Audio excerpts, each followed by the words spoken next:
Hello friends, स्वागत करता हूं आपका अपने चैनल टेक राजपूत पे। और दोस्तों, आज के इस वीडियो में हम कवर करने जा रहे हैं कि इंस्टा जंबो लोन ईएमआई, अगर आपने फर्स्ट ईएमआई या कोई सी भी एक ईएमआई अगर आपने पे नहीं करी टाइम पे, तो उससे क्या होगा, इसके बारे में मैं आपको बताने जा रहा हूं। तो चलिए वीडियो को शुरू करते हैं। तो सबसे पहले दोस्तों, शुरू यहीं से करेंगे कि मैं आपको अपना स्टेटमेंट दिखाऊंगा जिसमें कि मैंने अपने पिछले महीने का ईएमआई जो टाइम पे नहीं किया था। तो फरवरी का ईएमआई मैंने टाइम पे नहीं किया था, और अभी मार्च का स्टेटमेंट भी जनरेट हो गया है मेरा। 13 तारीख को जनरेट हुआ है, देखिए यहाँ पे लिखा हुआ है स्टेटमेंट डेट 13 मार्च 2020। तो 13 मार्च को जनरेट हुआ है स्टेटमेंट। मैंने फरवरी का भी पे नहीं किया था। मुझे 13 फरवरी को मेरा जनरेट हुआ था स्टेटमेंट, उस समय भी मैंने पे नहीं किया था। अभी मार्च में आ गया फिर से स्टेटमेंट। अब मुझे इसको 2 अप्रैल तक पे करना है। तो चलिए देख लेते हैं इसके बारे में। जैसा कि आपको पता होगा कि नॉर्मल क्रेडिट कार्ड का जो होता है, नॉर्मल क्रेडिट कार्ड में अगर आप पेमेंट टाइम पे नहीं करते हैं तो उसके दो डिसएडवांटेज होते हैं। पहला तो एक तो आपको लेट फ़ाइन देना पड़ता है, ठीक है। उसके बाद उस लेट फ़ाइन का आपको जीएसटी भी देना पड़ता है। उसके बाद साथ ही साथ आपको फाइनेंस चार्जेस देने पड़ते हैं। फाइनेंस चार्जेस में क्या होता है कि आपका जितना भी अमाउंट आपने पेमेंट नहीं किया है उसके ऊपर आपका इंटरेस्ट लगता है, ठीक है। तो ये तो था नॉर्मल क्रेडिट कार्ड के बिल का सिनारियो। अब आते हैं इंस्टा जंबो लोन के सिनारियो पे, ठीक है। तो चलिए मैं आपको दिखाता हूँ कि पास्ट ड्यू इफ़ एनी में लिखा हुआ है 1 मंथ। 1 मंथ का मैंने पास्ट ड्यू है मेरा, वो था 10,362 रुपये का, ठीक है। करंट ड्यू है मेरा 6,014 रुपये का। चलिए आपको मैं नीचे ले चलता हूँ। तो देखिए दोस्तों, ये कुछ ऐसा है। पिछले महीने अगर मैंने पेमेंट नहीं किया तो उसका मुझे लेट फ़ाइन देना पड़ रहा है 500 रुपीज़, और साथ ही साथ 90 रुपये मुझे देने पड़ रहे हैं। इस लेट फ़ाइन का जीएसटी देना पड़ रहा है। तो 18% के हिसाब से 18×5 = 90, तो ये आपके 90 रुपये देने पड़ रहे हैं। और जो इस महीने का बना वो मेरा इतना बना, ये 2 ईएमआई है और ये 2 उनका इंटरेस्ट चार्ज है। तो इस महीने का टोटल बना मेरा 2,000, 4,000, और ये लगा लो आप 5,000। तो इतने लग गए, ये 6,000 के 6,014 रुपये हो गए आपके, ठीक है।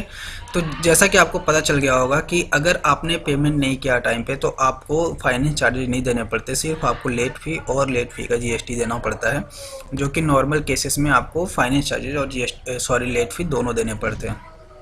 तो एक तो इसका बेनिफिट हो गया यहाँ पे कि इसमें फाइनेंस चार्जेस नहीं देने पड़ते, जैसा कि आपको दिख रहा है फाइनेंस चार्जेस 0 हैं। लेकिन जो दूसरा इसका डिसएडवांटेज होता है थोड़ा, कि ये जो आप लेट फ़ी आपको हर सिनारियो में देना पड़ेगा। मतलब कैसे देना पड़ेगा लेट फ़ी? अगर सपोज़ मेरा पिछली बार जनरेट हुआ था बिल 10,000 के आसपास हुआ था, कितना हुआ था देखो यहाँ पे 10,362 रुपये हुए थे। अब देखो, जो क्रेडिट कार्ड का सिनारियो होता है उसमें क्या होता है कि आपके कुछ अमाउंट जो होते हैं मिनिमम अमाउंट होते हैं, मतलब वो बहुत कम आता है।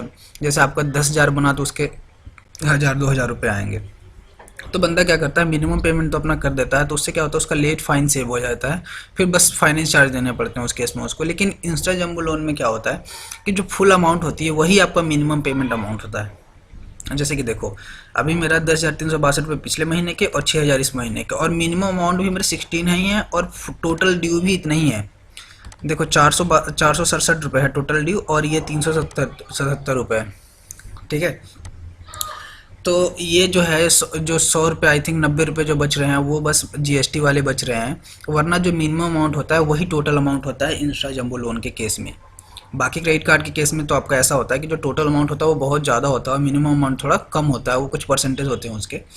तो उसमें क्या होता है, बंदा मिनिमम अमाउंट तो पे कर लेता है कैसे भी करके, तो लेट फ़ी अपना बचा लेता है बंदा, लेकिन फाइनेंस चार्ज नहीं बचा पाता। इसके केस में क्या है कि आपका मिनिमम और टोटल दोनों सेम हो जाता है, तो बंदा पे ही नहीं कर पाता। तो उस केस में क्या होता है, इसको सिर्फ लेट फ़ी देना पड़ता है।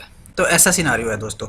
तो अगर आपको पहले आप सोच रहे हो कि अगर अब मैंने 1 महीने का पे नहीं किया तो मुझे क्या होगा, तो यही होगा आपका 500 रुपये। जनरली 500 फिक्स है, 500 रुपये ही लेट फ़ाइन लगते हैं, और उसका जीएसटी भी 18%, तो वो भी फिक्स है। तो 590 रुपये ही आपको एक्स्ट्रा देने पड़ेंगे, चाहे आपका ईएमआई 1,000 क्यों ना हो, जो भी समझ लो आप, ठीक है। लेकिन साथ ही साथ इसमें क्या है कि इतनी इजीली आपको ये नहीं रहने देंगे। जैसे कि आपका 1 महीने अगर आपने जैसे ही आपका ड्यू डेट निकलाना वैसे ही आपको कॉल फ़ोन, मतलब वो बहुत फ़ोन करेंगे, परेशान कर देंगे आपको, ठीक है। आप सोचो यार भर ही देते हैं, ख़त्म करो कैसे भी करके, किसी से लेके ही भर देते हैं, ठीक है। तो मेरे केस में तो क्या हुआ कि पहले भी मैंने एक बार ऐसी नहीं कर पाया था मैं, तो वो कॉल कर रहे थे मुझे, तो उस समय फिर मैंने काफ़ी कॉल किया उन्होंने मुझे, फिर मैंने बाद में पेमेंट कर दिया उसका। तो बेसिकली धीरे धीरे क्या है, कस्टमर का बन जाता है कि हाँ ये बंदा पेमेंट कर देता है तो इसको ज़्यादा फ़ोन करने की ज़रूरत नहीं है, तो वैसे होता है। तो अब इस बार इन्होंने मुझे कोई भी फ़ोन नहीं किया है। तो ये सिनारियो है दोस्तों, मैंने आपको बता दिया कि जंबो लोन का ईएमआई अगर आप पेमेंट टाइम पर नहीं करते हो तो क्या होगा। और दूसरी बात मैं आपको यही बताता हूँ कि मैं आपको सजेस्ट नहीं कर रहा कि आप इसको पेमेंट ना करो, पेमेंट करो, बिल्कुल पेमेंट करो। एक चीज़ और मैं बताता हूँ आपको कि ऐसा नहीं है कि अगर आपने 1 महीने इसका लेट पेमेंट किया तो ये आपका सिबिल स्कोर ख़राब हो जाएगा, ऐसा कुछ भी नहीं है। मैं अपना सिबिल स्कोर रेगुलरली चेक करता हूँ, और उस पर्टिकुलर इस केस, जैसे कि हर एक कार्ड का जो भी आपका कार्ड होता है, जैसे मेरा ये जंबो लोन है, तो इस पर्टिकुलर कार्ड का भी बैंक क्या करता है कि रिपोर्ट करता है कि इसने लेट किया है या नहीं किया है। तो मैंने जहाँ तक ऑब्जर्व किया, ये 1-2 महीने अगर आप लेट करते हो तो ये इसके लिए रिपोर्ट नहीं करते, इतनी फ्लेक्सिबिलिटी आई थिंक देते हैं ये। तो मैं तो रेगुलरली चेक करता हूँ अपना कार्ड, इन्होंने कभी रिपोर्ट नहीं किया है। तो ऐसा नहीं है कि ये मतलब रिपोर्ट नहीं कर रहे तो हमें मतलब कुछ भी करना चाहिए, ऐसा नहीं है। मैं दे नहीं पाया किसी कारणवश, इसलिए नहीं दे पाया, वरना मैं प्रॉपर बिल पे कर देता हूँ। आपको भी बिल पे करना चाहिए। ये जस्ट एज ए इन्फॉर्मेशन था कि अगर आप मान लो ना कर पाए किसी कारणवश तो क्या होगा, तो वो मैंने आपको बता दिया। दूसरी बात ये दोस्तों कि जैसे ये लोन अमाउंट देख रहे हो, ये लोन अमाउंट देखो दोस्तों, क्या होता है जब फर्स्ट टाइम आप जंबो लोन लेते हो उस समय जितने अमाउंट का आपने लोन लिया है वही अमाउंट यहाँ पे प्रिंटेड आता है, ठीक है।